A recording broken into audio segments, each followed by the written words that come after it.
Manu Ginóbili, the sacrifice that built a dynasty. Some players chase starts. Some players demand the ball.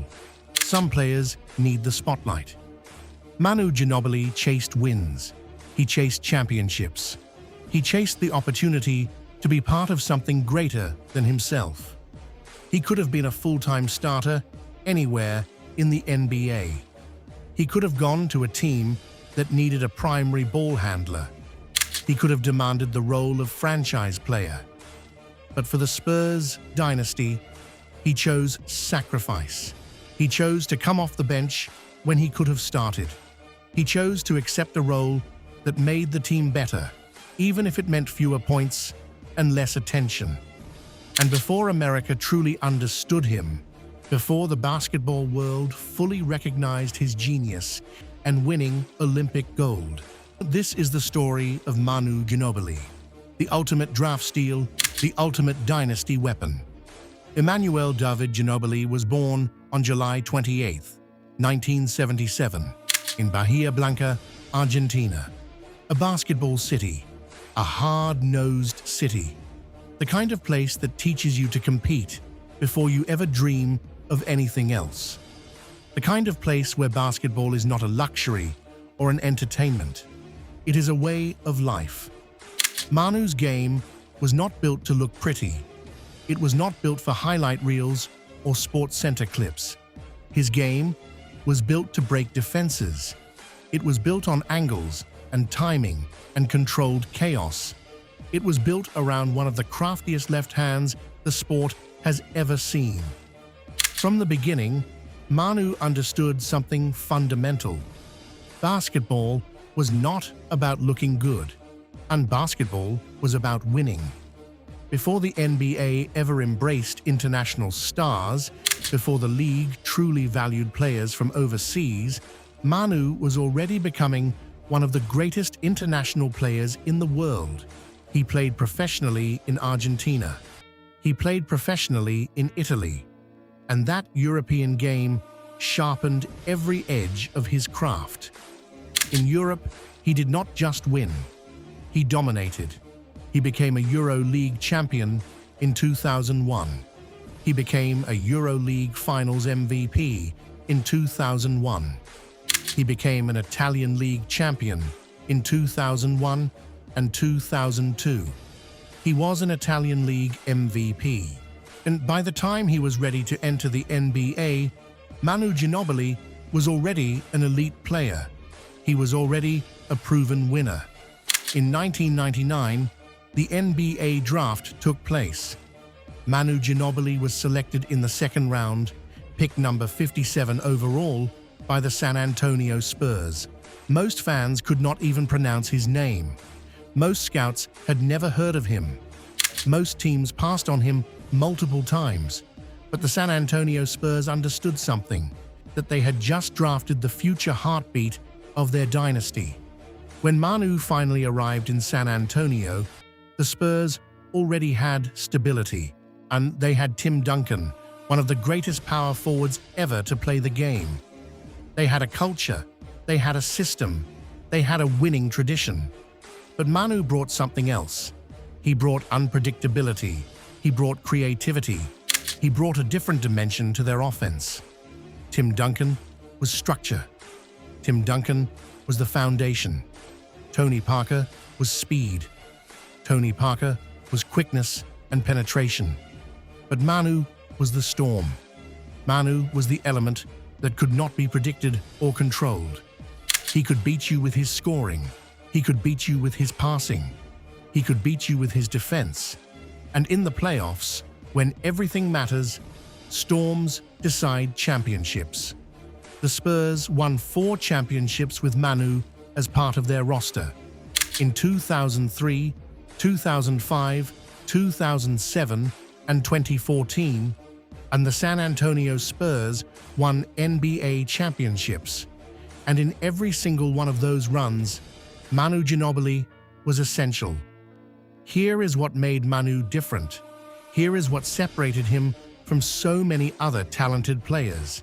He could have easily started on any team in the NBA. He could have averaged 20 or more points per game every single night. He could have been a franchise player. He could have been the primary ball handler on a contending team. But for the Spurs dynasty, he accepted the role that made them unstoppable. He came off the bench, not because he had to, not because he was forced to, but because he understood that it gave the Spurs a second attack.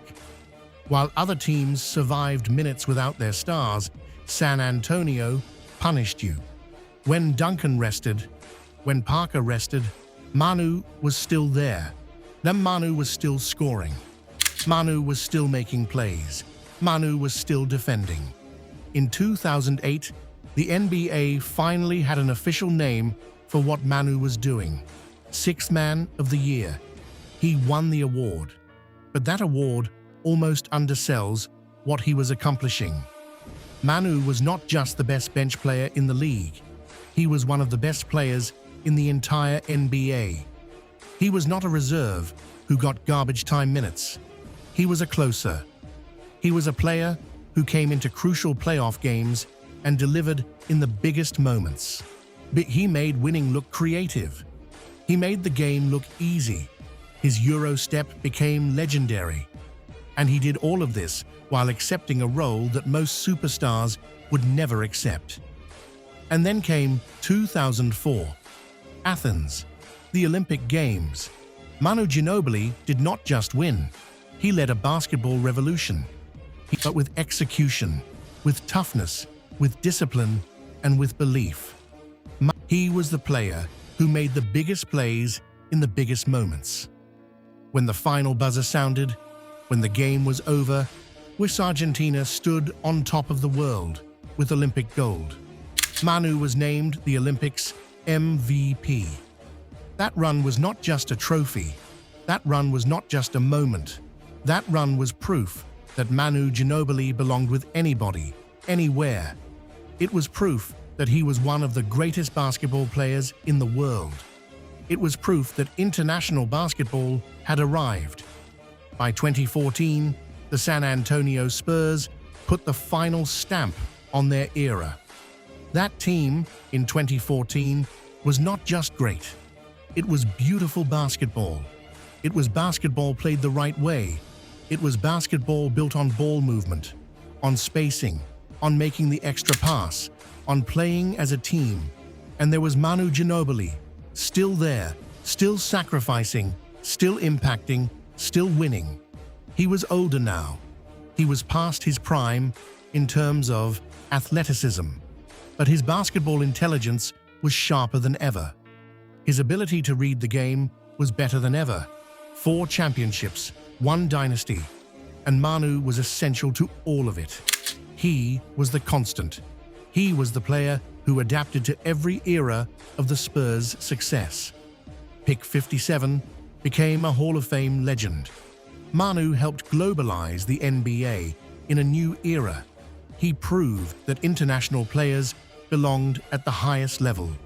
He popularized moves like the Euro step that had never been seen in American basketball before. He proved that bench does not mean backup. He proved that sacrifice is not weakness, it is strength. The greatest stat is winning. Manu Ginóbili won. He won 4 championships.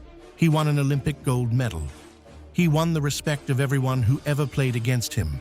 From Bahia Blanca to Italy to San Antonio. Manu Ginóbili became the ultimate weapon. He became the sacrifice that turned talent into a dynasty. He became the leader of a gold medal moment that the world will never forget. He changed the NBA. He changed basketball globally. He proved that there are different ways to win. He proved that sacrifice can be the path to greatness. He proved that a player does not need to be the primary star to be essential. He proved that the best players are the ones who put winning ahead of everything else. This is the story of Manu Ginóbili. This is Humble Fire.